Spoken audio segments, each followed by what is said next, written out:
Andrew Amadi, a 44-year-old with a family, believes he has achieved his dreams thanks to his studies in Russia. The energy efficiency project developer has no regrets for his past. I studied chemical engineering, and the education system is very thorough. They are very deeply grounded in the science, particularly the areas I was studying. As we know, some of the pioneering work in chemistry, which is the core of what I was doing, was done in Russia. The chemical table was done by Mendeleev, and I actually happened to have studied in the place where he used to lecture. So there's a rich culture of knowledge and deep understanding of science, and that was quite different even in the preparatory year compared to what we had been used to, say, in mathematics or physics. So they are very thorough in their knowledge. The Federation of Russia has played a big role in giving scholarships and helping students study in the country for many years. Russia is the biggest arms supplier in Africa, Angola being the most important client. It is highly engaged in hydrocarbons, and other countries involved are Algeria and Nigeria. Interestingly, there have been several reports of nuclear projects in the cards in Namibia, Egypt, Uganda, and Kenya. Galina, the managing director of Kenrus, started a company for the two nations, helping students with further education.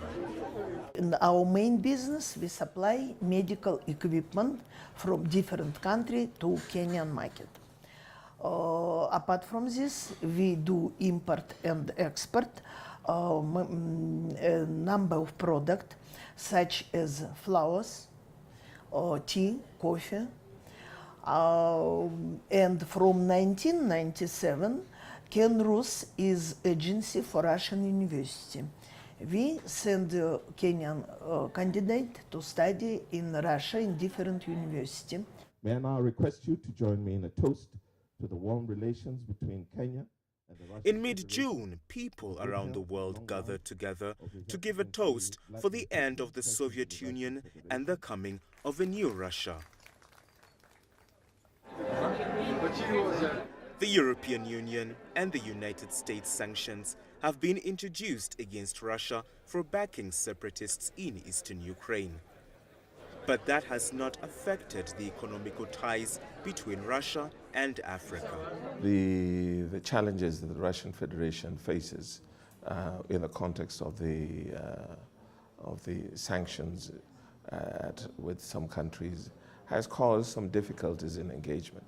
But we're confident that the relationship that exists with those countries will evolve into a place where Russia can obtain its foothold in the community of nations and enable us as Africa to engage with them in a meaningful way, not only on peace and security issues, but also on economic development and other issues as well. The relations between South Africa and Russia. The relationship between Africa and Russia still remains and will be a strong pact. Russia is really willing to come back to Africa to re-establish its positions in economic, political and cultural fields of cooperation with the continent in general. We have some really solid background of working, of collaborating with the countries like Somalia, Ethiopia, back in the Soviet days, but we wish to expand and to be present in all the countries like Kenya, in East Africa and West Africa. According to the former students of Russia, knowledge plays a big part in society. What's that name? Pronouns? There are a lot of knowledge has been skewed in the direction of either the West, and people are left ignorant of other areas in the world where things happen and where there can be more interaction. And I think having knowledge in the first place can be able to then create opportunities, like things like trade and technology and just general understanding of another part of the world.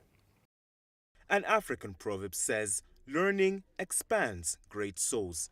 And as Mr. Andrew Amadi puts it, knowledge and wisdom opens minds for the world.